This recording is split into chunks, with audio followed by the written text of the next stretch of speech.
Hi, I'm Corey, and welcome back to Hard Playbook Home.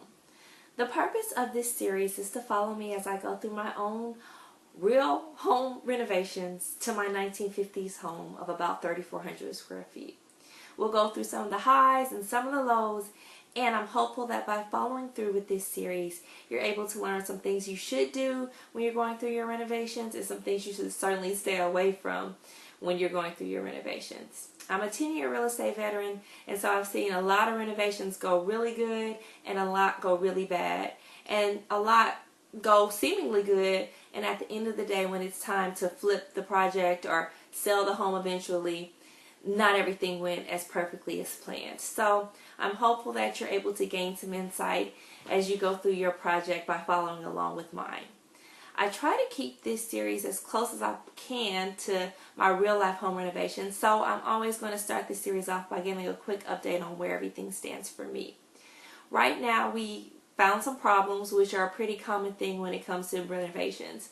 So I found out that I had some foundation damage that I was not initially prepared or planning for, as well as some damage to rotten wood in some of the restroom areas because of water damage. So we've gone through the process of completely finishing the demolition. We've completed building the stairs for the 3rd floor, and now we're into the plumbing work, and it's become a lot more extensive than we planned, but certainly something that can be handled. So for the next week or so, we'll be going through plumbing and then getting the electrician in and hopefully getting some real form to the project, which is usually the most rewarding part. So let's hop into the subject for today, which is the budget.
So if you've been following along, you know that this budget series is going to be a 3-part series. In the previous series, we went over some basics for budgeting, some overview issues, how to choose a contractor, how you really outline your budget, and making sure that you're doing the work to do the research to make sure you're getting the best possible prices out there. This will be series 2, where we'll be going over some actual pros and cons and tips to budgeting. And then in series 3, we'll go over how to go over and plan for a more extensive project. So that is if you're doing a total home renovation, if you're doing a really large flip on a home, or if you're planning project after project. So it really helps you refine some of the tips you learned in basic budgeting and making sure that you're doing as best you possibly can to prepare for the worst and plan for the worst and the best case scenarios when it comes to your project. So today, as I said, we'll be going over some basic budgeting issues and things to look out for and things to plan for, and what you should personally include in your budget as far as what I've encountered and what is important when it comes to making sure that everything works out good for you as far as your project. So when it comes to basic budgeting, there are a lot of pointers, there are a lot of tips out there, there are a lot of yays and nays of what to do and what not to do. But I've come up with my own list of about 5 things you should keep in mind when you're going through your budget. Let's hop right into what those things are. So step 1 of this part of the budget is actually close to step 3 of the previous section, which was just a general budget overview. When you're planning your budget, it's really difficult, especially if this is your first time doing a renovation or you're doing a project you're not familiar with, to even really know where your baselines are. But it's important for you to do your research. Make sure you're getting your information as far as what works, what doesn't work, and what you should expect to encounter when it comes to your project. making some decisions early on if you intend for it to be a small project, a medium project, or really a pretty luxe project will give you some good ideas on where you should be as far as budget. And before you call a contractor or talk to anybody, you probably want to know how much money you have to spend. So part of this will take a look at what your actual budget is, how much you can afford to spend on any given project. And that research has to be tempered with what you find out works as far as the area and the renovations you plan to make. As a real estate agent, I've seen time and time again where a person really is invested into a project. They spend a lot of time, a lot of energy, make a lot of customization that works for them and their particular needs. And it's fine as long as you intend to live in the house, but when it's time to sell, unfortunately, more often than not, what you think is premium and wonderful renovations may not exactly translate to the ultimate buyer for the home. So doing your research on what is typical as far as a budget gives you a good idea on what the overall improvement value will be to your home when it comes to sell it. For anybody out there who's flipping a project, this is especially applicable to you because at the end of the day, you want to know that the money that you spend on a bathroom or a kitchen or extending out any given room really will have a cha-ching value when it comes to the resale value of the home. There are a lot of sources out there that will give you a good idea of a budget. I'm sure it's pretty easy to Google and it will tell you what a low, moderate, high renovation value for a particular project is in your area. When you're doing that research, don't forget to pay some attention to if it's in your area and the overall value of your home. If you have a $100,000 home and you're planning to spend $7,000 on a bathroom, you may do some research and find that's a pretty typical amount to spend on a bathroom or a renovation project similar to your own. But when you compare it to what the overall value of your home is, it may not make as much sense to put that particular chunk of money into that renovation project if it doesn't ultimately add a heck of a lot of value to your home, or the values that they're giving you in your research are a lot different than the actual value of your home. A lot of times what seems like a great idea on the front end ends up feeling like a horrible idea when it doesn't translate to increase in value on your home or dollars when it comes to reselling the home. So do the research and make sure that for the particular project, for your particular area, and for the particular investment size or investment potential you have in your home, everything is aligned. I think that the realtor.com does a great survey every year where it gives a cost comparison versus the resale value. So just the cost versus value comparison on renovations. It's a really good place to start because some of the information they give is based on locality, and what works for the south may not also translate to the north or the east or west. So you want to make sure that all of that information is applicable, and I've gone ahead and added that information in so you can take a look and just do a general looky-loo on how that all works and the slides and information they give you. So it's a great place to start as far as making sure that everything is aligned for you.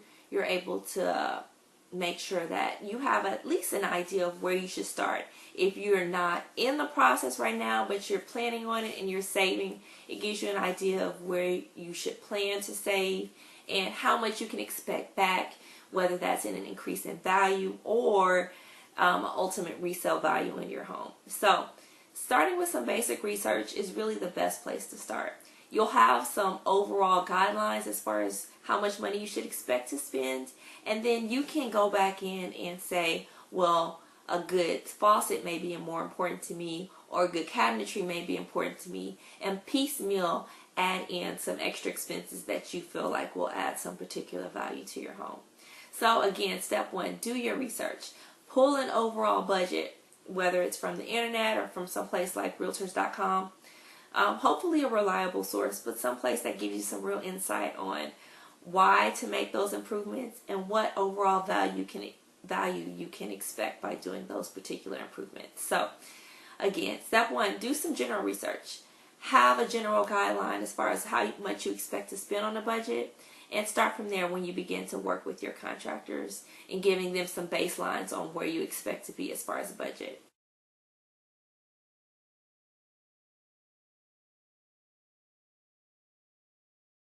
So in step two, we'll actually start to put together a budget. Again, this is not a process where you have to reinvent the wheel. I myself am a big fan of Excel. I like to make the spreadsheets and put in figures and calculations, but that may not be something you want to put time and energy in. But fortunately for you, there are a ton of resources online. Excel, you can just search Excel budget spreadsheets and you're going to find a plethora of them. So again, it's fun to start with that, but really perfecting a budget and making sure that your project comes in on budget involves you doing some customization. Don't hold it back from afar and be afraid to really massage the numbers and see what works for you.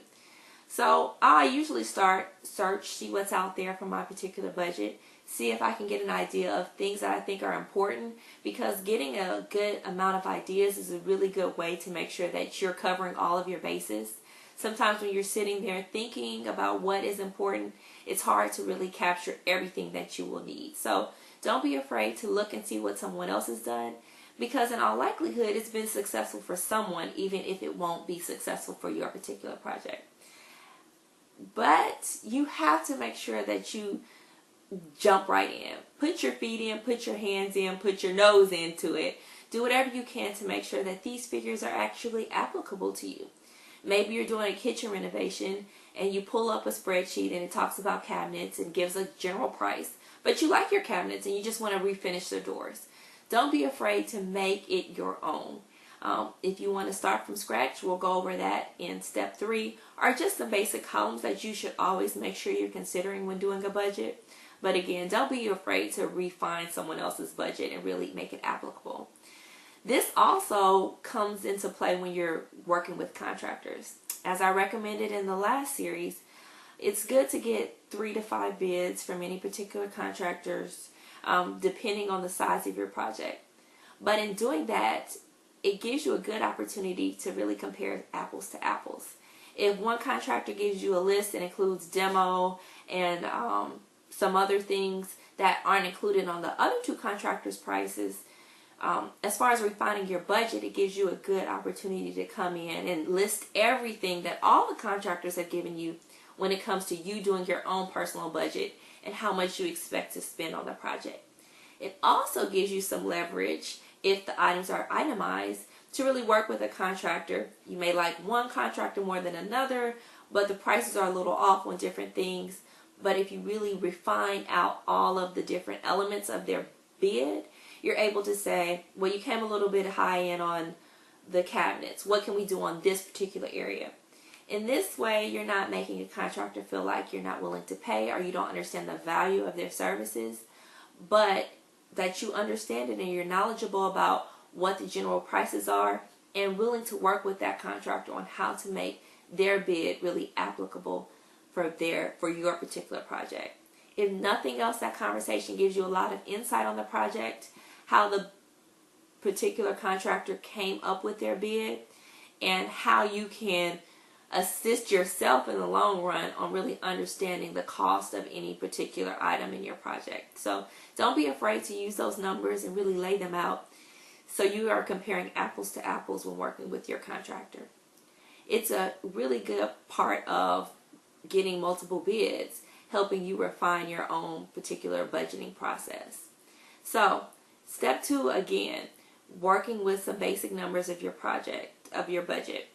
Not starting from scratch, but really refining how you can work with some existing bids and bids from contractors, as well as existing budgets that you can find online, and making it customized to your particular project.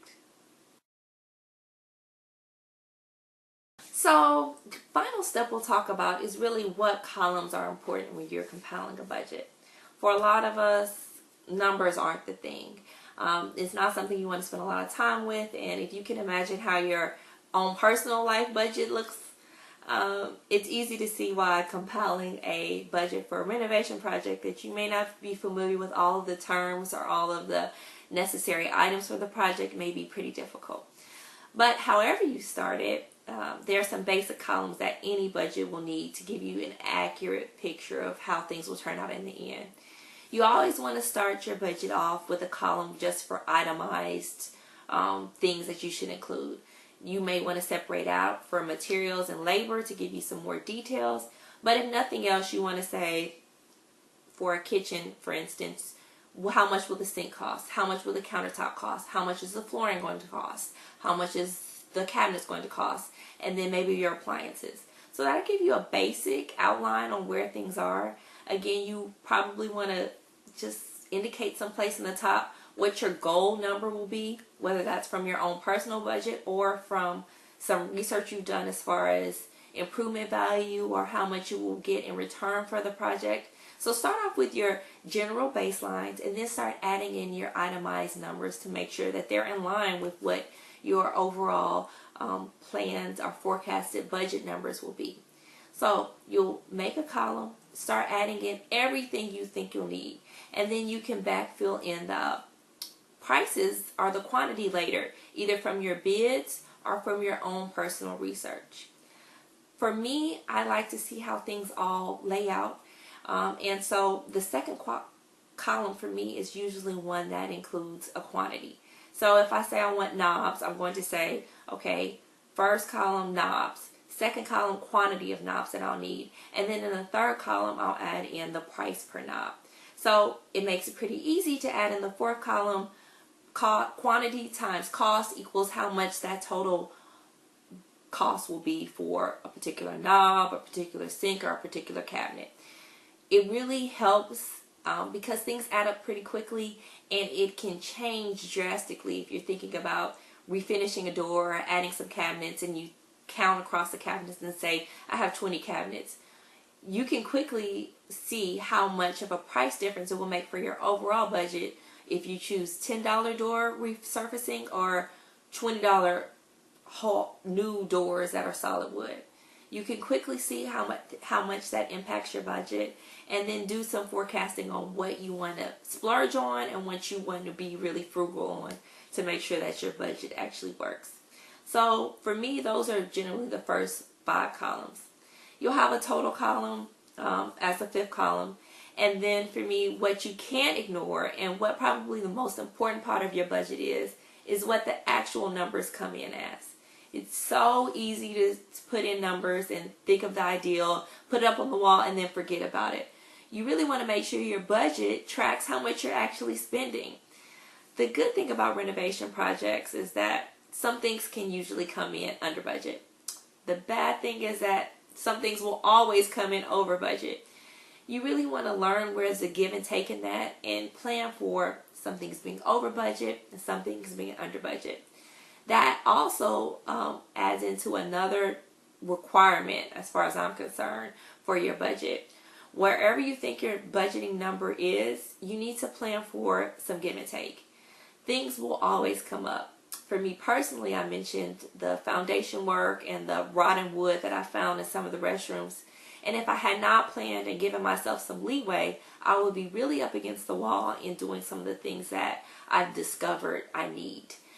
That also is applicable to some things that you find that you want to splurge on. You find doorknobs that you love or flooring you love. You really, if you itemize things, can really pinpoint where can I save, where do I not mind if things are not exactly as I planned it, and where do I really want to make a statement when it comes to the renovation project. So having things itemized really lets you say, okay, well, I'm going to have to give something someplace. Where does it make sense to give? This also ties back into your research so you know the span of cost on things and where you can save money without kind of giving up on the quality that you overall want in your project. So those are probably the 6 mandatory parts of any particular budget. And as far as doing a little bit more and making sure the budget works as best as it can, especially for larger projects, we'll move on to Series 3. But for this series too, those are some basics on how to plan a budget and what you should consider when you're doing your budget. First, making sure that you're going over everything that could happen, doing some research on what makes sense as far as value for your home to make sure that at the end of the day, you're not having a little bit of investment remorse on spending or splurging so much on a bathroom or kitchen or any renovation project that doesn't carry out and carry over to a seller when it comes to actually selling your home. So that will be step one. Step two, making sure you do some basic research and find a budget that works for you, that you think is applicable to your property, and customizing that budget, customizing the budget to make sure that it works for your particular project and needs. And finally, just some basic budgeting guidelines that you should use when going through the process, having some at least 5 basic columns that you're considering and itemizing all of the items out so that when it comes to the give and take of your budget, you're prepared for the best case scenario and the worst case scenario. So that is the end of our basic budgeting review. So that will be part one with a general overview. Part two, going over an actual budget and how you plan for that.